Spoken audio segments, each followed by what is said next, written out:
Okay, so here's a quick video on how you can change the background and like a theme of your Instagram chat. So if you open up Instagram like this and go to any chat, you can see that by default, the background is like white.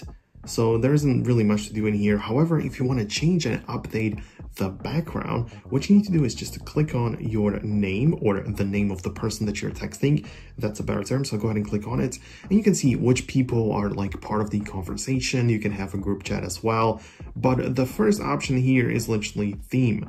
So you can go ahead and click on it and there are like options that you can pick from, but not really like, there isn't customizable to a degree that you can upload your own photo. You can see that you can choose something like, I don't know, like lo-fi. It looks probably good and the other people get like notified about it as well. But I mean, it doesn't look bad or anything like that, but you are limited with the options which are like available to you. So you can change it to something else as well, but it's not like you can upload your own picture behind it.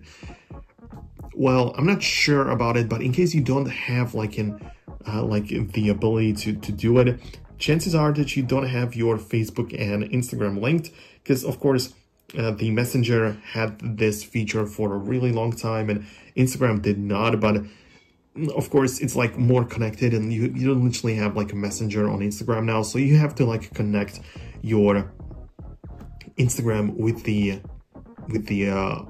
of course Facebook and everything. So you can go ahead and click on here and like just make sure that you are paired and go to the account center by Meta in the settings. So you have to like make sure to go through it this way. So in case you don't really have like the accounts center set up, in case you don't even have that, 100% go ahead and update the Instagram first and then also just connect with your Facebook if it's not possible, but chances are that it will be working even without it if you have the latest version of Instagram. But this is essentially how you can do it. Hope you found this video useful and informative. For more content like this, hit the thumbs up, subscribe below, and I'll catch you in the next video. Peace out until then.